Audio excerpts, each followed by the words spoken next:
Gautam Adani Asia के सबसे अमीर लोगों की सूची में शामिल हो गए हैं।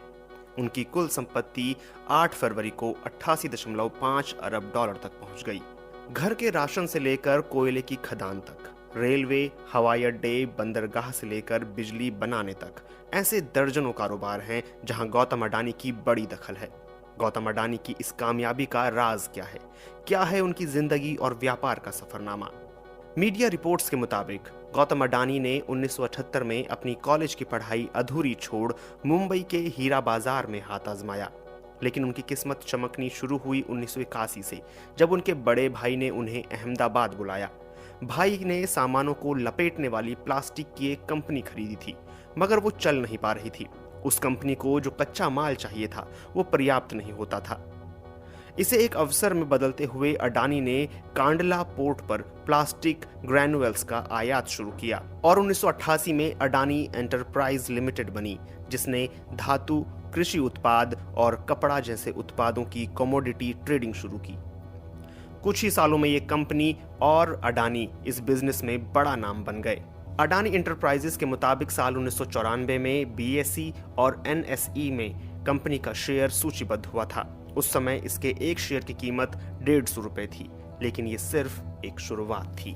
साल 1995 में अडानी समूह ने मुंद्रा बंदरगाह का परिचालन शुरू किया। करीब 8,000 हेक्टेयर में फैला अडानी का मुंद्रा पोर्ट आज भारत का सबसे बड़ा प्राइवेट बंदरगाह है।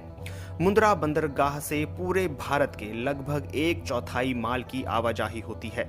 गुजरात, महाराष्ट्र, गोवा, केरल, आंध्र प्रदेश, तमिलनाडु और ओडिशा जैसे 7 समुद्री राज्यों में 13 घरेलू बंदरगाहों में अडानी ग्रुप की उपस्थिति है। इसमें कोयले से चलने वाला विशाल बिजली स्टेशन और विशेष आर्थिक क्षेत्र भी है। मुंद्रा बंदरगाह पर दुनिया में कोयले की सबसे बड़ी माल उतराई की क्षमता है। ये बंदरगाह स्पेशल इकोनॉमिक जोन के तहत बना है, जिसका मतलब होता है कि उसकी प्रमोटर कंपनी को कोई टैक्स नहीं देना होगा। इस जोन में बिजली प्लांट, निजी रेलवे लाइन और एक निजी हवाई अड्डा भी है। जनवरी 1999 में अडानी ग्रुप ने will agri business group Wilmer के साथ हाथ मिलाकर खाद्य तेल के बिजनेस में कदम रखा। आज देश में सबसे ज्यादा बिकने वाला फॉर्च्यून खाद्य तेल अडानी विल्मर कंपनी ही बनाती है। फॉर्च्यून तेल के अलावा अडानी ग्रुप उपभोक्ता वस्तुओं के क्षेत्र में आटा, चावल, दालें, चीनी जैसे दर्जनों उत्पाद बनाता है। 2005 में अडानी ग्रुप ने भारतीय खाद्य निगम के साथ मिलकर देश में बड़े बड़े साइलोज बनाने की शुरुआत की। साइलोज में बड़े पैमाने पर अनाज का भंडारण किया जाता है। शुरू में 20 साल के कॉन्ट्रैक्ट पर अडानी ग्रुप ने देश के अलग अलग राज्यों में साइलोज का निर्माण किया। इनकी कनेक्टिविटी के लिए अडानी ग्रुप ने निजी रेल लाइनों को भी बनाया, ताकि साइलो यूनिट से पूरे भारत में वितरण केंद्रों तक अनाज की आवाजाही को आसान बनाया जा सके। आज की तारीख में अडानी एग्री लॉजिस्टिक्स लिमिटेड देश में भारतीय खाद्य निगम और मध्य प्रदेश सरकार के अनाज को अपने साइलोज में रखता है।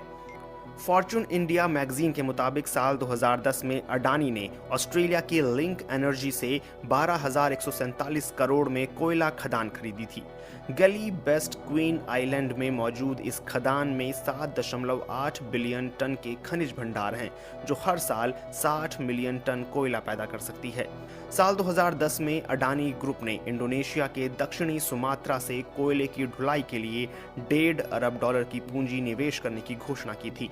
इसके लिए दक्षिणी सुमात्रा में बनने वाली रेल परियोजना के लिए वहां की प्रांतीय सरकार के साथ समझौते पर हस्ताक्षर किए गए थे। अडानी साम्राज्य का कारोबार 2002 में $76.5 करोड़ था, जो 2014 में बढ़कर $10 अरब हो गया था। साल 2015 के बाद अडानी समूह ने सेना को रक्षा उपकरणों की आपूर्ति का काम भी शुरू कर दिया। कुछ समय बाद प्राकृतिक गैस के क्षेत्र में बिजनेस को बढ़ाया। 2017 में सोलर पीवी पैनल बनाना शुरू किया।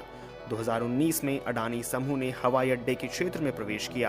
अहमदाबाद, लखनऊ, मंगलुरु, जयपुर, गुवाहाटी और तिरुवनंतपुरम में 6 हवाई अड्डों के आधुनिकीकरण और संचालन की जिम्मेदारी अडानी समूह के पास है। अडानी समूह 50 सालों तक सभी 6 हवाई अड्डों का संचालन, प्रबंधन और विकास का काम संभालेगा। गौतम अडानी के नेतृत्व वाले अडानी समूह के पास मुंबई इंटरनेशनल एयरपोर्ट लिमिटेड में 74% हिस्सेदारी है। अगर अडानी से जुड़े विवादों की बात करें तो गुजरात सरकार पर अडानी समूह को भारत के सबसे बड़े बंदरगाह मुंद्रा के लिए बड़े पैमाने पर कौड़ियों के भाव जमीन देने के आरोप लगते रहे हैं। 2010 के फरवरी महीने में अडानी के भाई राजेश अडानी को कथित तौर पर कस्टम ड्यूटी चोरी के मामले में गिरफ्तार किया गया था। वे अडानी ग्रुप के प्रबंध निदेशक हैं। 2014 में ऑस्ट्रेलिया की फेयरफैक्स मीडिया ने इन्वेस्टिगेटिव रिपोर्ट की थी।